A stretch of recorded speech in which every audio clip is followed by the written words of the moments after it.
Not all video games meet up with a certain company's standards, and this especially goes for Nintendo. We all know that Nintendo is a company that has very high standards compared to other video game companies, and they have gotten thousands upon thousands of video game pitches over the years, and only a handful make it out the pitch room. This even goes with some of their more bigger franchises. Even Mario himself has had some game rejections in the past. There is a whole list of rejected games that didn't meet up with Nintendo standards, and a whole lot of other reasons why it got rejected. Even ports and things that never got produced or made it out the pitch room. So in today's video, I'm taking a look at 10 Mario games that Nintendo rejected / canceled. And before we get on with this video, I just want to acknowledge that I finally hit 1,000 subscribers, and I seriously cannot thank you guys enough for this. It took a little minute, but you guys helped out, and thank you so much to the people that did help. If you told me in 2019 that in 2024 I will have 1,000 subscribers, I wouldn't believe it at all. So seriously, thank you guys, and stay tuned for more to come. Now my next goal is 2,000. I probably won't achieve this, but I really want to achieve 2,000 before the end of this year. So please, if you haven't already, hit that subscribe button. Thanks. Now let's get on with the video. The artistry! This painting is so realistic, it looks like you could step straight into it. And you can!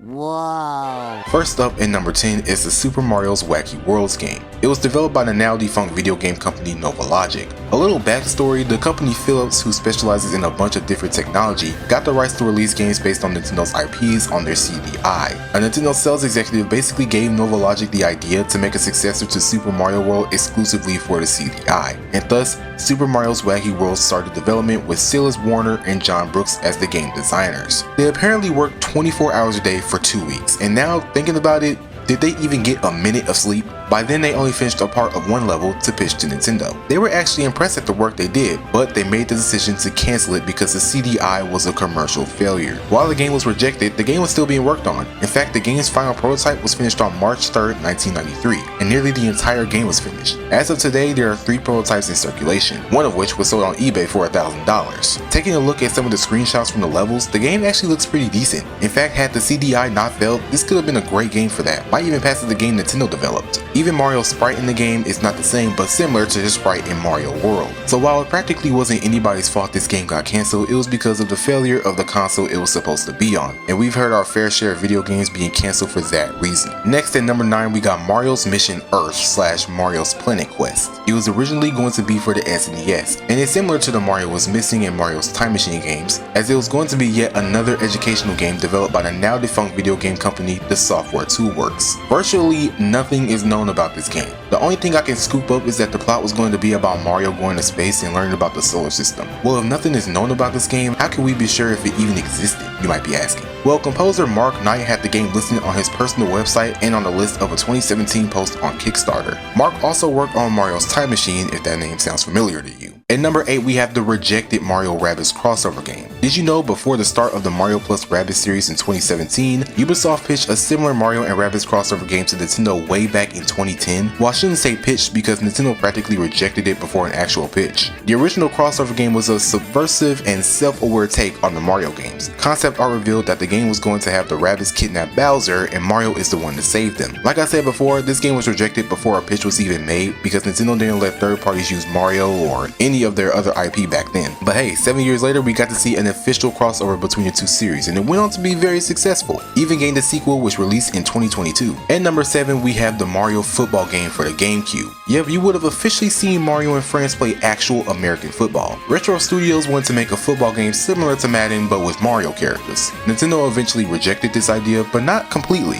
They wanted Retro to turn it into a generic football game without the Mario characters. It was going to be called NFL Retro Football. It actually got pretty far into development with a lot of animations being done, a lot of characters, etc. But with the release of Madden NFL 2002, when Retro just wanted to put their focus on Metroid Prime at the time, NFL Retro Football was ultimately cancelled. But hey, a couple of years later in 2005, when NBA Street V3 released on the GameCube, it featured Mario, Luigi, and Princess Peach, and it turned out to be the funniest thing ever. What you're seeing right now is not a mod, trust me. At number 6, we have the Yoshi racing game. It was going to be for the SNES and was going to be a 3D platformer / character racing game starring Yoshi, developed by the same company that developed Star Fox, Argonaut Games. A prototype was made for the Nintendo pitch, but they rejected it. Jazz San, an Argonaut employee, suggested that this game was rejected for the same reason the Mario Rabbids game was rejected in 2010. Nintendo did not let third parties use their IP at the time. He also said that this really ended the relationship between Argonaut and Nintendo, with him saying that they felt used and spat out by them and even felt undervalued. It wasn't all bad for Argonaut though, as his 3D Yoshi game was reworked into Croc Legend of the Goggles game, which ultimately became their biggest IP. So win-win, I guess. At number 5 we got DDR Mario 2. In case you haven't heard before, Dance Dance Revolution Mario Mix, or DDR Mario, was a GameCube game that was released in 2005 and came with a Mario themed dance map. Now we all know what DDR is. I'm pretty sure 90% of you have played it before in your life, and if not, you've definitely heard about it. So it's that, but it's just with a Mario theme. It actually has a great story mode with Waluigi being the main enemy and him stealing the 4 music keys, but being Waluigi and clumsy, he dropped 3 of them when trying to open the door and they scatter all over the place. Basically, Mario and Toad have to go through a bunch of dance-filled minigames and bosses to get to each key and defeat Waluigi,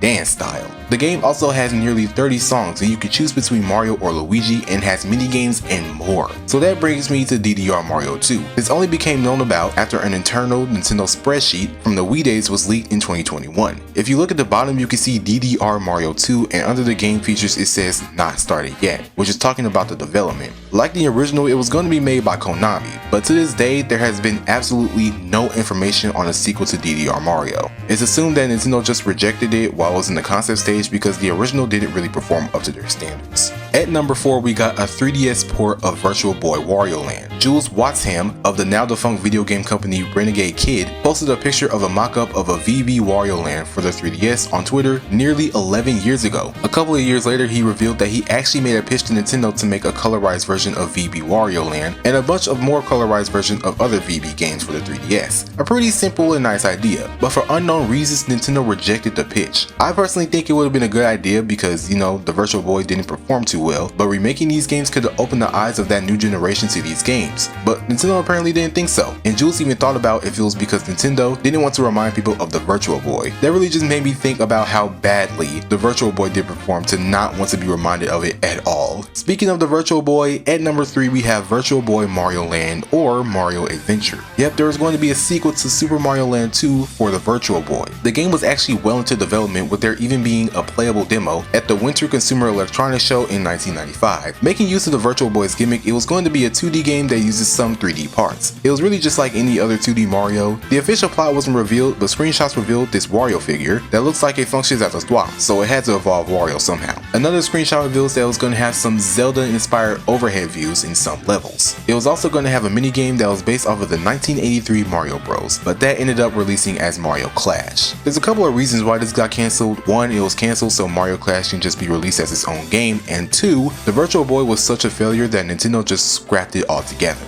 At number 2 we have yet another Virtual Boy game which was going to be a Mario Kart game. There wasn't any real information on this game. In fact, the only reason we know of its existence is because of the German magazine The Big N and its August 2000 issue with the list of other cancelled Virtual Boy games. And like the last game, this game was cancelled because the Virtual Boy was a complete failure. But it would have been cool to see the Virtual Boy have its own Mario Kart, but I guess we'll never get to see it sadly. And last but not least, at number 1 we have Super Mario Spikers. Being inspired by Mario Strikers, Next Level Games wanted to make a Mario-style volleyball game, originally just called Mario Volleyball. Eventually changing the name, Super Mario Spikers began development in 2007, coinciding with the development of Mario Strikers Charged. Next Level Games wanted to input some wrestling mechanics into the game, so now some awesome looking concept art was made and even some wrestling outfits for Mario were drawn and the logos were designed. But it all went the wrong way when Nintendo rejected the pitch because the wrestling mechanics and the violence were too realistic, and it went against the Mario standards of wholesome content. They even compared it to the Smash Bros series at one point, so Super Mario Spikers was a no-go. But it wasn't all bad for Next Level. Presumably months later they released Mario Strikers Charged, and a couple years later they released the Punch-Out Wii game, which both became successful, so a win-win. And that's 10 Mario games that Nintendo rejected / canceled. Do you wish that some of these games made it out officially? Let me know in the comments below. And if you're still here, thank you for watching. And once again, thank you guys so much for 1,000 subscribers. And remember, stay tuned because there is more where that came from. Once again, thanks for watching, and I will see you in the next one.